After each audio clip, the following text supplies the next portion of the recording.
Pambansang loyalista, dito mo makikita. Pambansang loyalista, dito makikita ang totoong balita. 1, 2, 3, Pambansang loyalista, ito ang the best.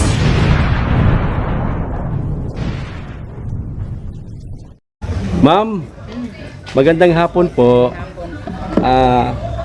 Ang tanong ko lang po, ma'am, ano pong masasabi nyo ngayong nag-stabilize na po ang presyo ng bigas sa merkado? Medyo masaya na rin po, sir, kasi mga customer namin, medyo naka-less sila ng mga 2 pesos. Tapos, yun, medyo naka-less din kami ng pagkuha ng Pagbili ng o pagkumpra. kumpra ng mga bigas. Ayun, so mas magaan ngayon kontra noon. Yes po, sir. Ayun, yun lang po, ma'am. Maraming salamat po, Okay, ma'am, sir. sa time ninyo. Pasensya na po. Okay, sir. Thank Okay. you.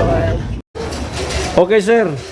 Ang tanong po, sir, paano po nakatulong ang pag-stabilize ng presyo ng bigas mula po doon sa napakamahal na presyo at pinatupad ng Pangulong Bongbong Marcos ang price cap ceiling? Paano po nakatulong sa inyo, sir, ang pag-stabilize ng presyo ng bigas? Sir, nakatulong din kasi araw-araw kumakain din ng bigas. Yun nung talaga yung importante, makakain tayo sa mga araw. So, ibig sabihin, sir, mula sa mahal na presyo, dahil nga napatupad ang price ceiling at nag-stabilize na ang presyo ng bigas, hindi na po kayo masyadong namamahalan sa presyo. Yun. Okay, salamat po, sir. Ano pangalan po niyo? Ray. Salamat po. Sir, magandang tanghali po. Ano pong masasabi mo ngayong nag-stabilize na ang presyo ng bigas sa merkado? Mas maganda ngayon kasi medyo bumaba na yung presyo natin, yung bigas. Kasi medyo nakababa na yung dahil kay Presidente Marcos, medyo nakababa na rin. So hindi tulad nung hindi pa naipatupad ang price cap, talagang mahal, sir, no? Talagang mahal kasi mahirapan yung mga tao kung paano yung anong pera nila, budget. So, Kasi sa sobrang mahal, hindi na ma-estimate kung paano bilihin, anong bilihin pa, wala na. okay, so ibig sabihin, sir, nakatulong po ng malaki sa inyo ang pag-stabilize ng bigas. Oh, laking tulong na ngayon. Ayun. Okay, ano pangalan po niyo, sir? Jimboy. Maraming salamat po, sir. Sige. Sir, magandang hapon po, sir. May hapon po. Ano pong masasabi ninyo, sir? Ngayong nag-stabilize na po ang presyo ng bigas sa merkado. Masasabi ko lang yung bigas, pasalamat ko nga nagbaba yung presyo niya kaysa dati kasi mahal eh. Pasalamat na rin ngayon nang baba na yung bigas. So, ibig sabihin, sir, mas napagaan po ang pagbili niyo ng bigas dahil napamura na po o mura na, hindi tulad dati na sobrang mahal. Opo. Ayun. Ano pangalan po ninyo, sir? Benvenido Paradero. Ayun, maraming salamat po, sir. Salamat. Boss, magandang tanghali, boss. Magandang tanghali naman. Ano pong masasabi ninyo, boss, na nag-stabilize na po ang presyo ng bigas sa merkado? Masaya. Bumaba na kunti ang presyo ng bigas natin. Kahit paano bumababa. Pero kamusta ngayon ang bigas, boss?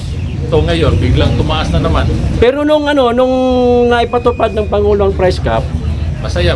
Maraming mga consumer na nasayahan dahil bababa yung presyo ng bigas, 41 to 45. Ngayon, tataas na naman ng kunti. pero Kulang daw ang supply. pero kahit paano, boss, okay naman. Masaya naman kayo dahil stabilize na. Apo. Ayun. Maraming salamat. Anong pangalan niyo, boss? Tata. Tata. Salamat po, boss. Okay. Ate, pwede pong magtanong, paano po nakatulong ang pag-stabilize ng presyo ng bigas sa inyo? Sa kuha lang, no? Pagsabot mo ko, no? Sa kuha, tama na siyang presyo, ha? Oo nga, bigas. Pwede Tagalog? Ay, ano po?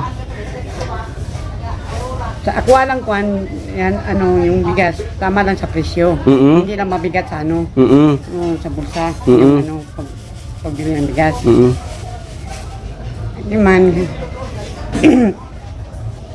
So, ibig sabihin po, nanay, satisfy po kayo ngayon sa presyo ng bigas.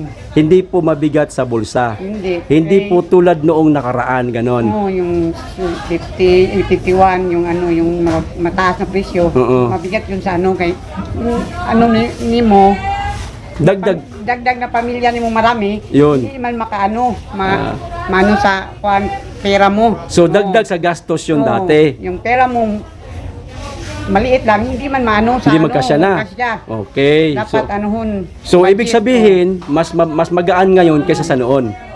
Yun, okay. Salamat po, nanay. Ma'am, magandang hapon po. Bilang isang katiwala po dito sa tindahan ni Madam, dito sa Limboy Store, ano pong masasabi mo ngayong nag-stabilize na po ang presyo ng bigas sa merkado? Siyempre po, masaya po kasi marami ng mga bumibili na mga customer namin. Tapos, nagre-reklamo pa ba sila, ma'am, sa mahal ng presyo ng bigas o hindi na? Hindi na. So kayo, ma'am, masaya din po kayo dahil nagmura na po ang presyo ng bigas. Siyempre naman. Ayun, maraming salamat po, ma'am.